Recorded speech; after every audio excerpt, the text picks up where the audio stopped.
Good morning.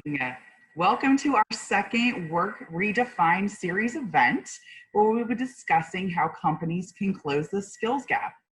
I'm Cole Robinson, I'm the chair of the Chamber's Workforce Development Committee, and our vision for this series is to inspire meaningful partnerships for employers and academic institutions centered on growing and retaining talent in Tampa Bay.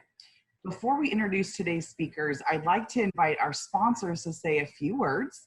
So please join me in welcoming Terry Wood, Vice President of Human Resources at Suncoast Credit Union. Thanks, Cole.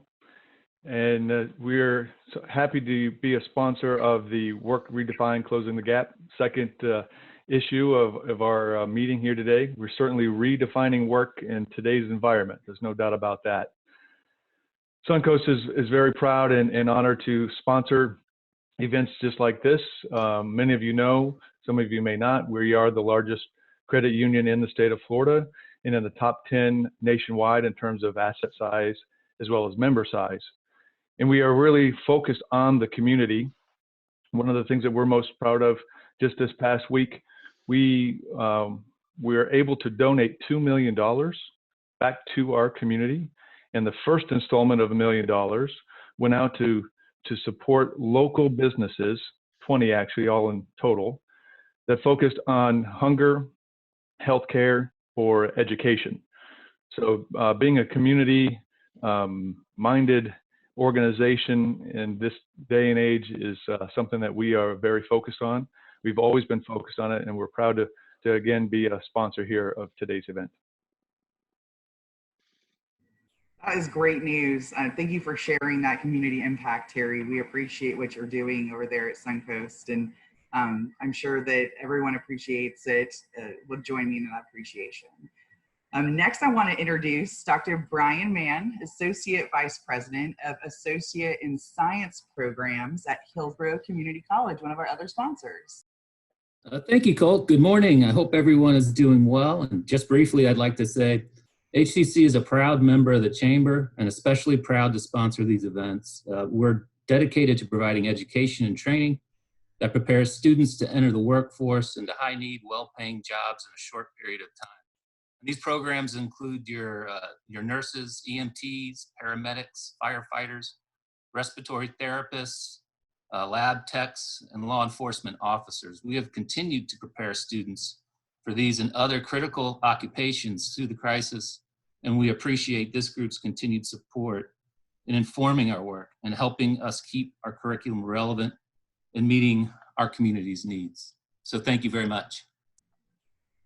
Thank you, Brian, and we appreciate all you've done to prepare these first responders that are out there helping us on the front lines right now. I appreciate you and Terry both. Your support is much appreciated of our programming. We know as the gap continues to grow between the skills workers possess today and the skills businesses say they need, more companies are collaborating with academic institutions to broaden their training strategies. So this morning, we will learn how TECO identified a need to upskill and credential employees within their organization, and then partnered with Hillsborough Community College and the University of South Florida to provide these opportunities. Now, we recognize that the business community landscape is much different today than it was just a few months ago. As businesses' priorities have changed, whether the pandemic, we as a committee decided to move forward with today's topic because we understand that investing in your workforce not only produces a greater return for your organization, it also impacts your employees' economic mobility. We know not every organization is able to implement a program like this right now, but we hope that as you plan for what you will do on the other side of this, investing in your workforce remains a top priority. So joining us on the panel this morning, again, is Dr. Bryan Mann, Associate Vice President of Associate in Science Programs at HCC. I'd also like to welcome Beth Taylor, Assistant Director for the Bachelor of General Studies and Bachelor of Science and Applied Science Programs at the University of South Florida. Beth also serves as the administrative contact for Complete Florida. And Bruce Napier, Senior Administrator, Assessment and Organizational Development for TECO Energy. So just a note for the group here on our awesome webinar this morning. If you have any questions for our panelists, we'd like you to use the chat feature, and we'll do our best to get through all of your questions. But just for your own knowledge, the webinar will be recorded and sent to you along with the contact information for our panelists. So let's get right into the questions. And I want to start off with Bruce. Why don't you take a few minutes and provide us with an overview of this partnership between TECO and the institutions? Thank you for this opportunity. TECO has always been known as a learning organization, going back decades, whether it's TECO Energy, Tampa Electric, People's Gas. And part of this incredible part of the learning organization is that we wanted to partner not just with educational institutions, but with businesses in the community. So whatever we are doing right now within the community, within the educational institutions, we want to be able to share that with our business partners. I joined TECO in 2007, and there's a question coming up as far as how did we start the partnership with HCC. HCC actually had a program for the Associate of Applied Science, the AS degree, with our linemen, our line workers, for our power pros. We had an internal training program, and HCC had articulated this in the 90s, actually. And when I got to TECO, I had already been working with the college as an area director, and I had been working with college when I was in the military. So I understood the concept between the business partnership and the colleges. So it was a perfect fit. In fact, 2 days after I joined the company is when we actually started talking about this program. 3 months later, we started doing classes on site, and we'll get more into that later. But what started with 40 line workers in 2007 is now a master roster of over 1,000 people. We run classes Monday through Friday, essentially in the evenings for our employees and our family members. So the partnership has grown, and I know that that might promote a lot of questions. And Cole, as far as some of the specific things, the first thing we need to do is provide the students. So you can ask the questions of how do we provide the students, how do we provide the facility, how do we provide tuition reimbursement. All of those can be questions that I'll throw out and individuals can ask.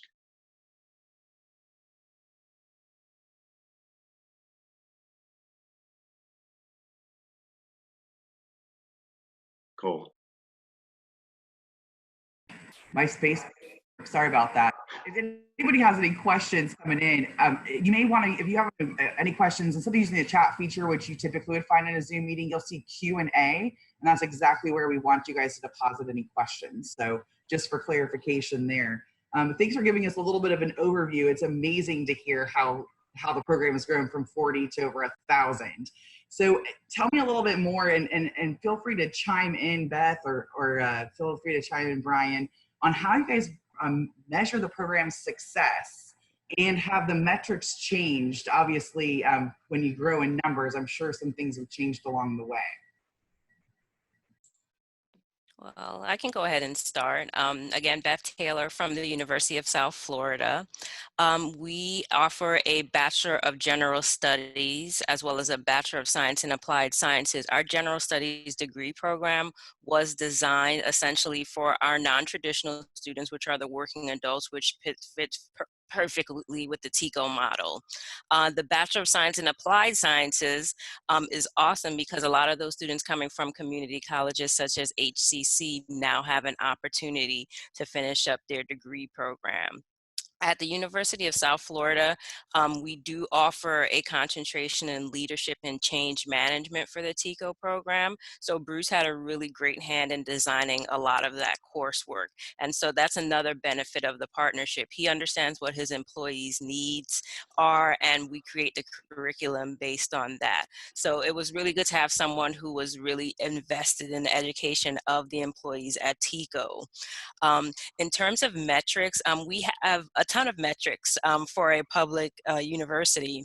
we have the Board of Governors metrics, which we have to abide by, which includes graduation of a number of students, and employment that they earn after 1 year, as well as earnings. So the TECO model makes it very easy because we already have the students who are working. They're just getting these bachelor degrees for promotion.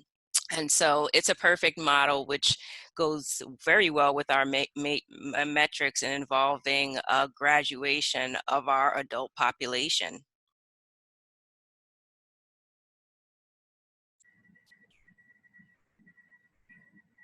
Bryan, I'm not sure if you have a little bit more to add there as far as. Yeah, I was trying, my space bar stopped working.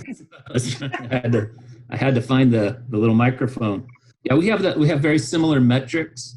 I might just add a little bit to what Bruce was talking about.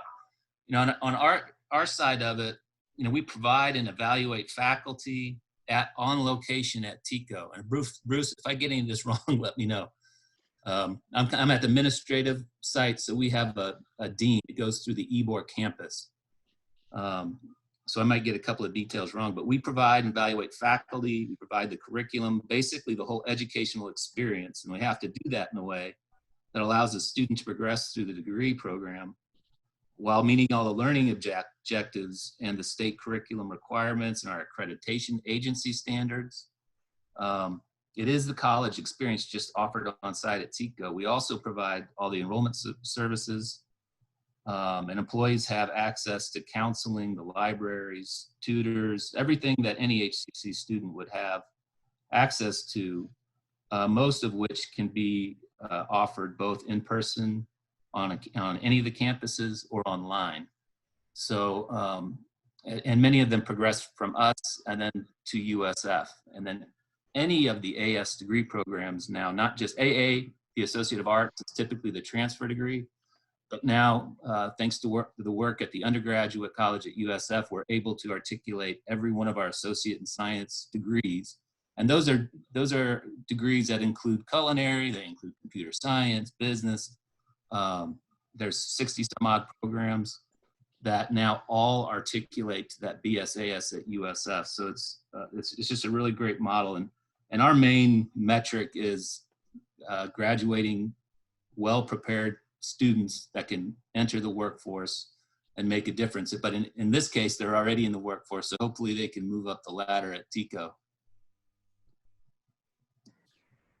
So it sounds a little bit, Bruce, like it's the chicken or the egg thing, right? So you've got this development, and then you have where the students are. I'm hoping maybe you could back up a little bit and talk to me about, you know, how do you identify that student for the program? And how does that work? And that's a good point. And as far, when we started this program in the fall of 2007, honestly, and for those businesses who are listening right now, we had no idea how this was going to grow.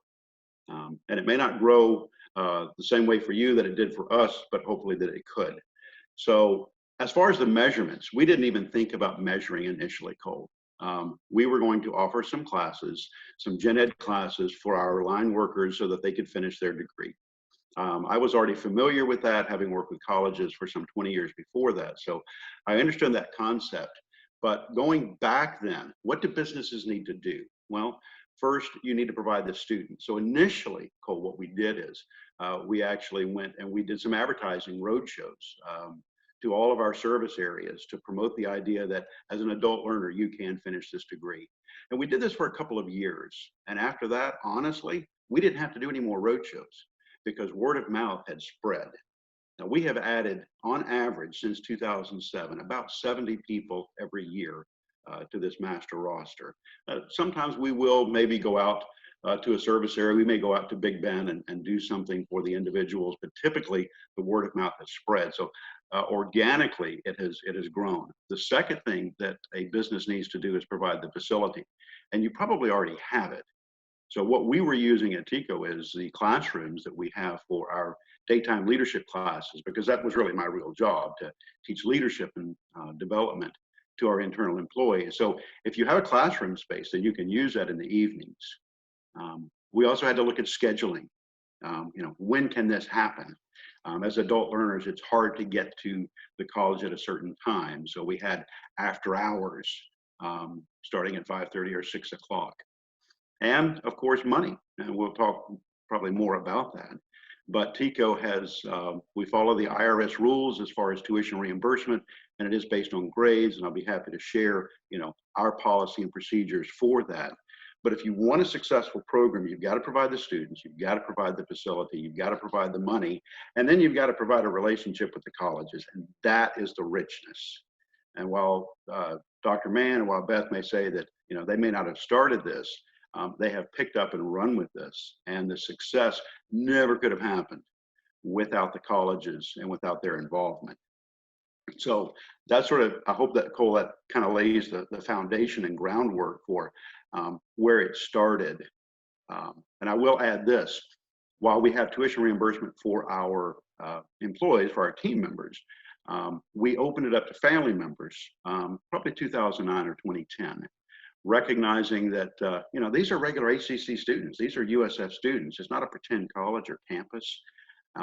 So we just open it up. We don't reimburse for the family members, but what it is given the opportunity for is for them to come and learn in an adult learning environment, and has proven exceptionally successful. So maybe that'll promote more questions too. Absolutely. Well, I know we want to talk a little bit about how you guys determine the appropriate educational partners, Bruce. So yeah, well, good question. First, HCC chose us first. As I said, HCC looked at our line workers and they looked at the technical programs and they said, okay, does this match up with our degree program? So initially it was an AAS degree, and that's where we started. And it was a good fit, and the professors coming onto our site in the evening doing the classes, they gelled well with our employees, with our team members. So we looked at that. Again, initially, we weren't looking for anything beyond that. It was just this, the associate degree. But some of the employees said, well, what's next? Let's do a bachelor's degree. So we began to look. And our first partner was St. Leo, because St. Leo actually had a BSAS program that was available. I was familiar with them. And we started a BSAS program with St. Leo University. And we will support any of our regionally accredited universities, but the stronger partners have been USF and HCC. But if you must ask, there was one particular employee, I won't name him, who said, I want USF, and he just wouldn't stop. And initially I reached out and USF said, no, I'm not sure we've got this. So if, finally, I think it was in 2012, Beth, when USF said, yeah, we've got a BSAS program that will take that AAS. So to that point, then we paired with the University of South Florida, and it's only grown since then. It's only grown stronger. And Beth said that we looked at the degree program and the educational partners. This BGS degree that we've got, the partnership with the University of South Florida, there's a set of core classes in leadership management. We've got some public administration. We have utility and regulations. We have crisis management. So we looked at the needs of our employees, and we looked at what USF had, and then we melded those together to create a stronger Bachelor of General Studies. Just to back up real quick, just so everybody understands, that initial agreement was, we basically looked at the lineman training, I think initially, and it spread to others. But we looked at that and then matched those learning objectives with college credit courses. So we grant 30 credit hours, which is half of the degree, for their lineman training towards a Associate of Science in Industrial Management. And to add on that with Bryan, I was familiar with that because I'm a veteran. I served 25 years in the U.S. Air Force, and the U.S. Air Force had the same types of program. You're a technical worker, you go to the Community College of the Air Force, and you have an AAS degree. So when I saw this with HCC, it was an absolute perfect fit. So what HCC did is, and there's some metrics that are involved, and Bryan has been exceptionally instrumental in navigating through this. There's a certain number of OJT hours, there's a certain number of classroom hours that you need to maintain, especially for your technical workers. So this AAS degree, I believe it was 2015, Bryan, you can correct me, when this turned into an AS degree, which was more transferable. So that, Cole, helped that partnership and helped lead us into more areas of partnership with higher education. And I just like to piggyback on that as well, Bruce. There's approximately in the state of Florida, there's about 2 million people that have some college credit and no degree. We have a significant number of students that have just an AS degree, which at one point was considered to be terminal. At least the AAS was considered terminal. Right. So once you've completed that, you're going out to work. But now we all know that everyone needs a bachelor degree for promotion and for any other type of success and to contribute to the Tampa Bay workforce. So it's important that we have partnerships such as these and degree programs that lead into completing a bachelor's and ultimately a master's. We have a lot of our students that are interested in completing a master's degree. So I just wanted to piggyback on the number of students that are still out there that are employees in the industry that don't have a bachelor's degree. And we're really excited to work with those students so we can bring that 2 million number down significantly. So we know that obviously we've got you amazing experts and all of you are very key in this partnership, but who are some other key players at each organization that help you guys implement these programs? Beth, I'll let you and Bryan go first. Okay. I'll go ahead and start. Well, we have a provost that is so invested in student success. And so partnerships, again, such as these really work because that only adds to the mission of the University of South Florida, right? Our goal is to make sure that students are successful, but that also bleeds out into the Tampa Bay community. We want to make sure like the community is successful. Tampa Bay is a growing, booming population. And we want to have an educated workforce. So in terms of the provost was initially, and I came on after the fact, but from learning about the history of TECO, the provost was really interested in having this TECO partnership and any other industrial partnerships which we plan to work on in the future. We had a dean of undergraduate studies at the time that was so very invested in programs such as these, working with veterans and students, period. And so he was very instrumental in getting that started. We had another coordinator that was also interested in getting things started. But as you know, in higher education, people do tend to move around. So we lost some people, but we were still able to keep it going. Once those folks passed over the TECO program to me, I connected with Bruce. We hit it off immediately. And it's been a wonderful partnership ever since. So we do have a lot of support at the University of South Florida to continue these types of industry partnerships. And as long as we have the backing of our leadership and companies such as TECO and other leaders such as our assistant dean, Keena Betancourt, these folks are really passionate about what can we do to help out people. And I think that's what we all have in common. We really want to help. And so that's why we're so passionate about this work.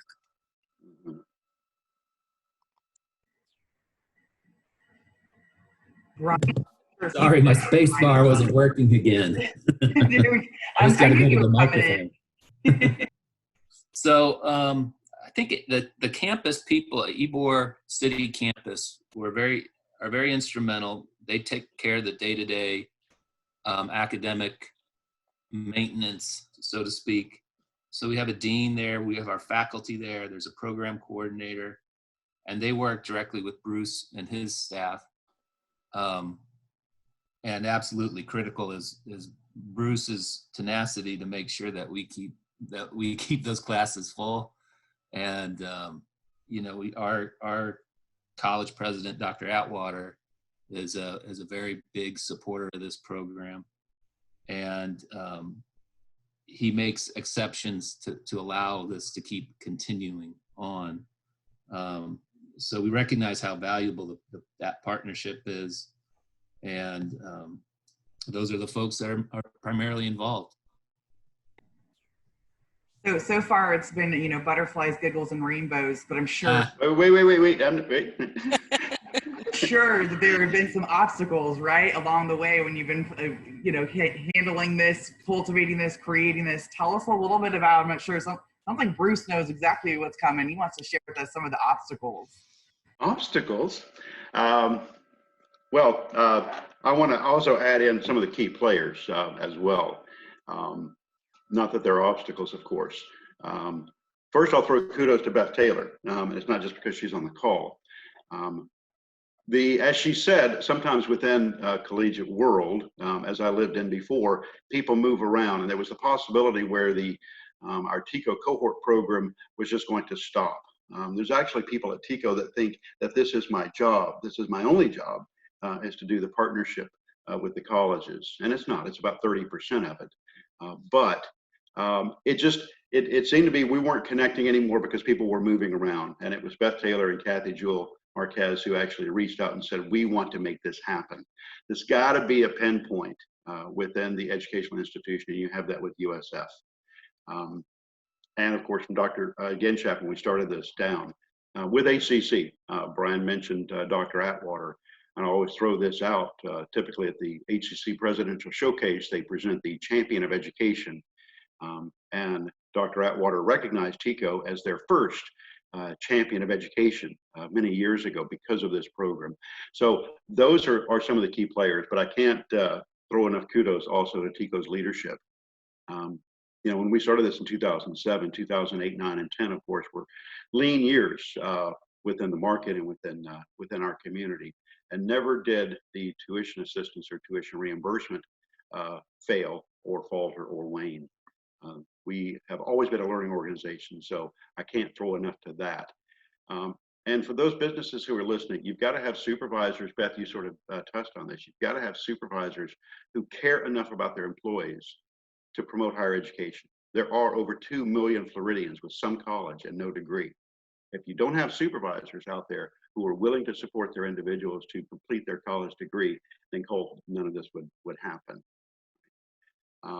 So I'll go ahead and jump in with some of the obstacles, and Beth, you and Bryan can chime in. The first was scheduling. How do we schedule these classes? We've got working adults who sometimes are work at 6 a.m. So how do we schedule them? So we began scheduling them again in the evenings. With HCC, we started with an 11-week program. And I believe in 2015, we cut that down to 8 weeks. So our employees come to a classroom that TECO owns. The professors come on site. If you go on the HCC campus, you'll see that TECO is listed as a site. But the scheduling of the classes, so we schedule them in the evening, originally 6 to 10, and now it's 6 to 9 for HCC because they're all hybrid classes. Actually, that hybrid works very well with what we are going through right now as far as the pandemic and people working remotely. So scheduling was a problem, but we managed to hold those classes in the evening, and USF has always done the same thing. And many of the employers out there are probably worried about work-life balance. Again, Beth, back to your point of 2 million Floridians. So many of our employees say, I don't have time to do this, and I can't do this. So how do you strike that balance between that? And if we get them into the classes and let them see step by step, they can eventually learn that, yes, they can manage a 2 or 3 hour class and some homework. So scheduling, the work-life balance. And another is money. How are they going to pay for it? Already touched on that TECO does reimburse according to the IRS limit, but we also promote FAFSA and the CLEP and DSST exams. And actually, we hold internally, when our employees have learned this, we hold periodic briefings for our employees of how to fill out the FAFSA and how to take the CLEP and DSST exams. Another obstacle, Cole, was older students. We've got students in their 40s and 50s, and they say, Bruce, it's been 30 years since I've been in a classroom. And academically, they were a little bit challenged, and they said, I'm not sure I can do this. What they don't realize is they've got life skills that maybe their writing is not up to par, maybe they're public speaking, but they've got life skills that they can apply and they can succeed, and they have. And Bryan, you can talk about the grades and the numbers, but the older students, that was a challenge. Our facility was not a problem because we had those. And honestly, I'd venture to say that most of the businesses out there have some type of classroom that they could probably use in the evening. Bryan, you can talk more about the entrance exams, perhaps. That has proven a little bit of an obstacle for the PERT exams for HCC for the math and English, but HCC actually comes on site and offers the testing for our students. I'll throw one more and then stop. The BGS degree. Beth, you and I love it. We think it's wonderful. I will say that we've had a lot of employees told who they'll look at this and say, a bachelor's of general studies. What is that? Is that a real degree? And I've had people start the program and actually stop it because they think this is not real. This is not going to be accepted. I need a business administration degree. So we actually had a predecessor to Beth actually come out and meet with our CEO and meet with our students to promote the idea that, yeah, this is a real degree and this is acceptable. And we'll talk about the successes for that. But with HCC, the degree was an obstacle, but with USF, it was, but we've overcome that. So, I think. Yeah, okay. Oh, sorry, Brian, but I don't know how many people I talk to that say I have a degree in X, but I'm doing Y. Right. Sounds to me like a great idea. It is. Right? It is. Yeah, and actually just to piggyback on that, employers are not necessarily looking at, the type of degree. It's like, really, okay, you showed that you have the commitment that you can complete a bachelor degree. Now, can you do the work? So, our general studies degree is offered from a major Research One institution. We are now a preeminent institution on the same level as the University of Florida as well as Florida State University. So we really try to make the students understand that so they can pride themselves on the degree that they've earned with the University of South Florida. If we want to go back to some of the issues, I think the one that Bruce you're referring to is there are certain requirements that the state has. We have certain accreditation requirements, and they're not always logical on their face, and there's no getting around statute. So one of those is the state required testing and initial placement, and it has been a challenge in areas like the math test. And we might know this person, that this student in question, and we know they're motivated, and we know they're intelligent, and we know they should be put in college level math, but they can't get through the test for whatever reason. Lots of us are like that. And that's a challenge, and it's unfortunate, but we have to go back and do that developmental math. What was the other big challenge, Bruce, we had? When we switched deans, they had different philosophies, and by the book philosophy came in, replaced a gray area dean, and so we had to work through that, and I think we have, and we found some gaps that in our SACS accreditation, Southern Association of College and Schools. It's a big deal in education. You lose that, you don't get financial aid anymore. And so we're able to fill in some gaps, and we filled in some gaps just in time before we went through our review. Those are the big things that I saw, Bruce. I can't think of anything else. I might mention in that BSAS degree, there are 9 areas of concentration. So it's not like they have to go into the general studies, right, Beth? They could go into, I can't remember them all offhand, but there's 9 areas of occupational Right. focus. Yes. Sorry to cut you off, Brian. We have different areas for the Bachelor of Science and Applied Sciences. We have public administration, public health, urban studies. We offer criminal justice options. So there are very various areas, but with the TECO partnership, what we really like about it is that cohort model. Like these students all start together and they finish together, and there's nothing like that type of community in higher education. You know, they understand what each other is going through. And when we talk about some of the obstacles, you know, maybe writing was an obstacle, but then we have ways to sort of overcome that. We have an incredible writing center that allows a student to learn the mechanics of writing if it's been years since they last attended or completed any research papers, or if they don't have any experience writing research. We're here to help them. And so as long as the students to communicate with their academic advisors, which we do provide sort of a concierge service with our advising team. You know, a lot of times we'll go out to TECO and provide advising, but we want to sort of meet the students where they're at. And so we do have a lot of resources to help them through some of the challenges that they have coming back as a returning adult student. It kind of goes back to if it was easy, everyone would do it, right? So, you know, it makes sense that there's some obstacles and some challenges, but well worth it at the end.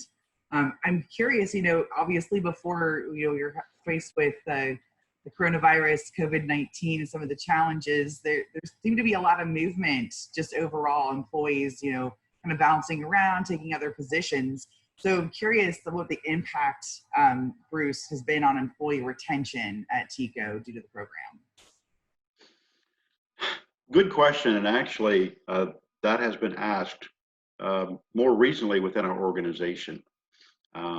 Again, when the program started, it was simply a way to help some of our line workers get an associate degree, and it grew from there. So again, we can share that model with individuals. As far as retention and as far as what was the impact, more than we ever expected, period. We expected learning because they're going to take college classes, they're going to take English and math, and they're going to learn something. What we didn't expect within the organization was the synergy, was the connections that people would make.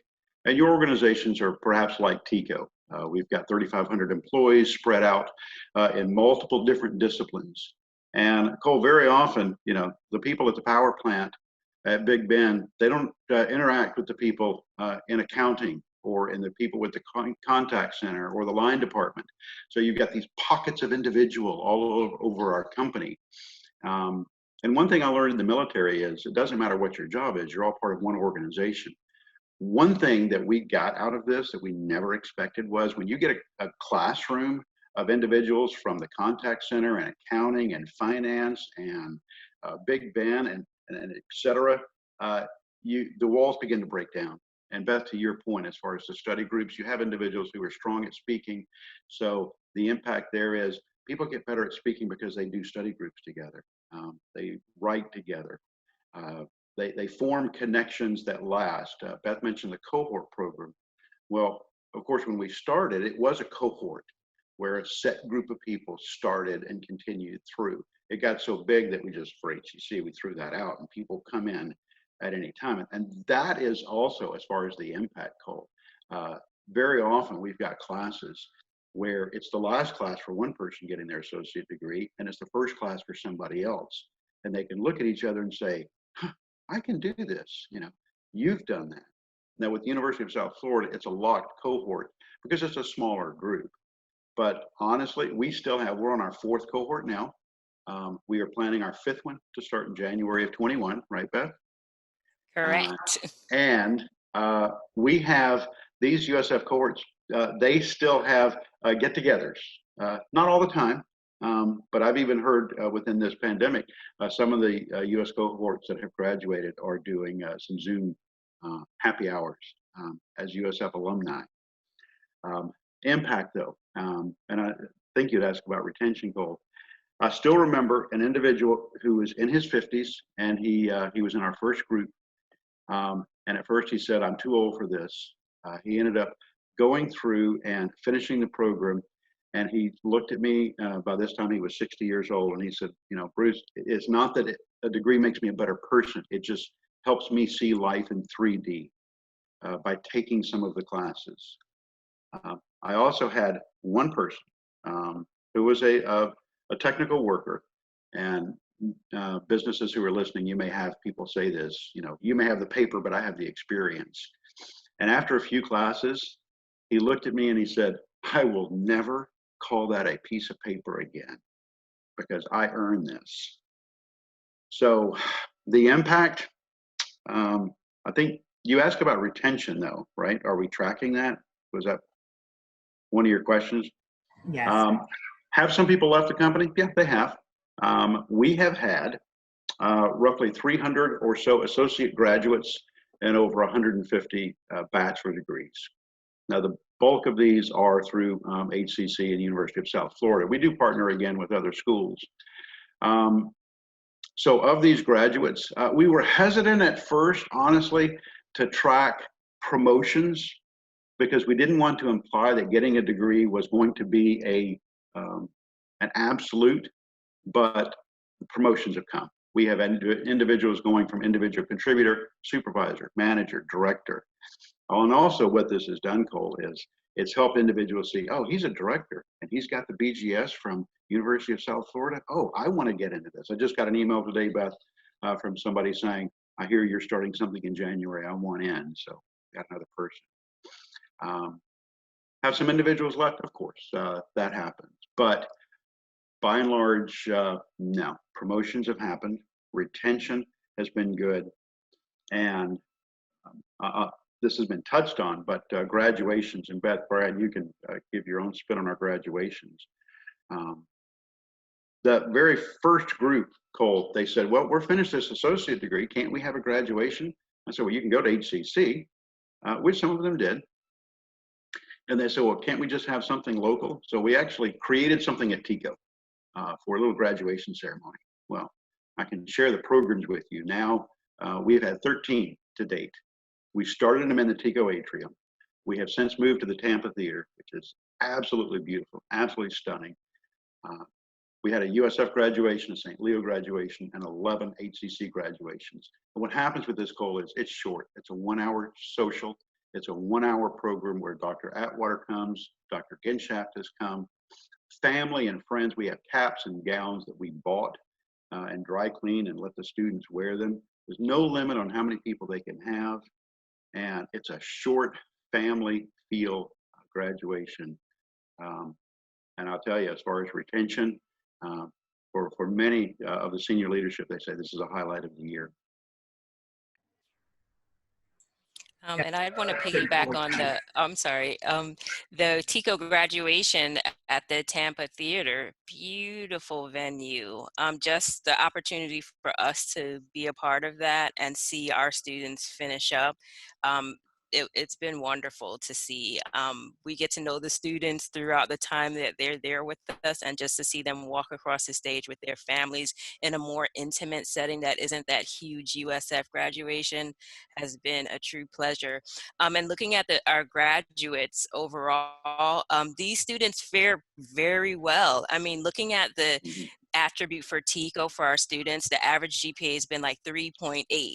Average GPA for all graduates from TECO. So these students do very, very well at USF. Yes.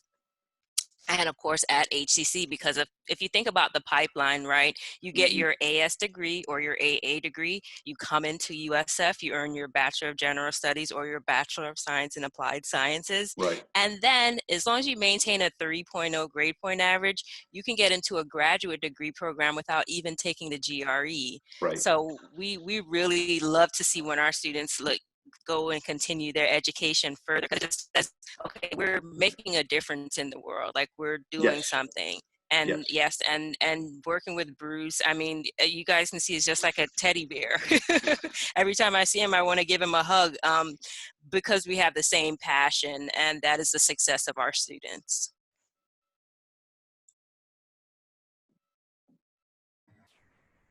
Yeah, I would just echo that the graduation is the highlights. The first time I get to see the students and see their families and see how meaningful it is to them and to the TECO management. They get in, mix it up with all the families, and it's a really great event. So I want to take this kind of back to the beat, to the roots, and understand. There was a question that came in through from one of the participants about how TECO identifies the students, which I believe we touched on. But is there like an application or eligibility requirement process that's already? Okay. I'd like you to go ahead and speak about tuition reimbursement at this time as well. Right. Okay. So our TECO policy is if you're a full-time employee, after 6 months, and we've vetted this with other companies, but our policy is full-time employee, 6 months. They have to have what we call a development plan. Some people call it an individual development plan, indicating that they want to improve in some area of their life. They have approval from their supervisor, and if everything is going well, unless they're on some type of positive discipline, they then apply to HCC or USF, and they are accepted. We reimburse them based on grades, 100% for A's and B's, 75% for C's, and as Beth said, most of them get A's and B's. So that in and of itself is that. So full-time employee, 6 months with the company, and they then apply to it, to the program, and are accepted. And then when they'll pay for the class up front, and once the class is done and they get their grade, they'll file for reimbursement. We reimburse them immediately. Is there any requirement to stay at TECO for a certain amount of time after completing the program? Some kind of like a contractual? There is a contract, and we've looked at that. There is a 2-year payback to get into the weeds of that. And that is, again, we looked at different companies as far as best practices. And one of them is, if you finished if you took your last class and filed for reimbursement on the 1st of May, and you left the company the next day, then you would owe 50% of all the tuition that you paid over the last 2 years. So if you wait for a year, then you're only going to pay 50% over 1 year. So there is a 2-year period, and that seems to be not perfect, but one of the best practices out there. So the question that's been kind of lingering in the back of my mind the entire time we've been talking about this is, I have a small business. I have under 10 employees. We know that small business is the backbone of our society. So how do we look at potentially mimicking this in small or medium-sized businesses that may not have the number of departments and the number of people to leverage through this? What are your thoughts there, Bruce? Well, I will say that since it is successful, and maybe I'm throwing the barn door open too far, since it's successful, Beth, stop smiling. There are some other people who are not TECO employees who we have pulled into our family. Why? Because we care about the community and we care about the people. So perhaps there is an organization that will let you join them. And I'm not going to name the half dozen smaller companies and smaller businesses that do partner with us. Beth, Bryan, I don't know if you can throw something else out as far as if we can build something for some of the smaller businesses, if there's one that's out there and you can pull some of those students in. What do you think? Yeah, we have, we do this all the time. It's just we wouldn't offer the courses on site if you don't have the number of employees. Right. But we do go out and set up opportunities for employees to learn about the different various programs. And even if there's enough interest, we'll come out and enroll them on site and walk them through the application process. We have not only on ground courses, but we have even, especially right now, everything's offered online. Mm-hmm. And this summer, we're open for business, and it's going to be everything is online. There are some programs we can't, but we're working through simulations on that, and we expect to be fully open in the fall. There's also hybrid opportunities. There's, the offices are open on some Saturdays, so people, and evenings, so they can come in and register and learn about it. So if there's a company out there that's small or medium, they just need to contact me, and we can come out and talk about it. And if there's enough interest, we can get staff out there to walk people through the application process. That's similar for the University of South Florida. While we really love the cohort model because it does bring about a sense of community and family, we actually have been looking for businesses, especially small businesses, that we can partner with to get their students involved in a general studies or applied sciences degree. You know, of course, we require that they have an AS degree earned or an AA degree completed, preferably like in the Hillsborough County area at Hillsborough Community College. So we continue that relationship with our sister institution.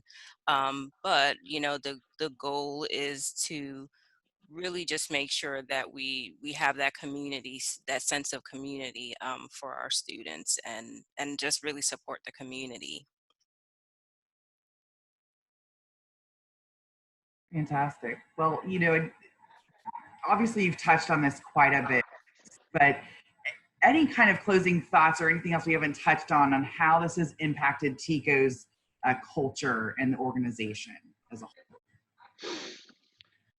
I already touched on the synergy and the connections and the friendship. Again, my primary job is to do the internal leadership training classes, situational leadership and conflict resolution. One of the concepts that individuals have realized is what we are teaching in our daytime leadership classes for our employees is mirrored and supported by higher education. So it's added some credibility and credence, if you will, on both sides, instead of looking at a college degree as something that people get because, you know, they can't do a real job, you know, and some technical people will say that. They realize these marry together very well. So it supported that particular one. But I think probably more than all, it recognizes that they can do this. There's so many people. And Beth, you talk about my passion. I will tell people, I'm familiar with SACs, Bryan, because I worked with them in the Air Force for the 25 years. And I'll tell them it took me 23 years to finish my bachelor's degree. Don't be me. I want them to finish. If you look at individuals, and I can't, of the 1,000 people on the roster, and I've talked to every one of them, very often, you know, I'll say, so, you know, where did you graduate? And sometimes they'll go, well, I didn't finish. High school, they'll say, so where'd you finish high school? And they'll go, I got a GED. I said, no, don't do that. No, don't do that, okay? For many people, and college degrees is not everything, Cole. It's not, and I'll tell them that. And everybody doesn't need a college degree. But if it's something that you want, the motivation, the self-esteem has gone through the roof. That's something we never really expected. Again, it doesn't make you better. Sorry if that's, you know, sacrilegious within the educational community, but it has raised their self-esteem, and it's let them know I can do this. You know, so that type of success. Very rewarding, and I just like it to is. If anyone has I'd love when we really put a person in a situation. If anyone has a really awesome success story, maybe Yes. a particular person, I'd love to hear that, and I'm sure our audience would as well. Who has a success story? Anybody particularly? Oh, Bruce, you got to have a ton of them. Oh, well, you mentioned the graduations. You know the number of mothers and grandmothers and grandfathers who have cried watching their kids and grandchildren walking across the stage. And yes, Beth, I cry at graduations too. All right, so thank you very much. Success stories. We had one who started coming to classes when he was a contractor for TECO. He wasn't a TECO employee. We didn't pay for his college. He paid out of his pocket for his college. Halfway through the associate program with HCC, he became a full-time employee. Now he's a manager with 5 supervisors under him. And he's also one of the individuals that holds internal briefings for the CLEP and the DSST exams and FAFSA. Again, with 450 some graduates over the past 10 years, amazing. Well, thank you for that. I mean, I know that even in my smaller business, I can see this being incredibly fulfilling. I'd love to be able to reach out, you know, to develop something like that with my own organization. I want to thank all of our panelists this morning. Thank you, Beth. Thank you, Bryan. Thank you, Bruce, so much. We hope that everyone found today's discussion impactful. You will receive an email with a link to a survey after this webinar. Please take a moment to fill this out. It really does help our committee and the Chamber gauge the effectiveness of programming.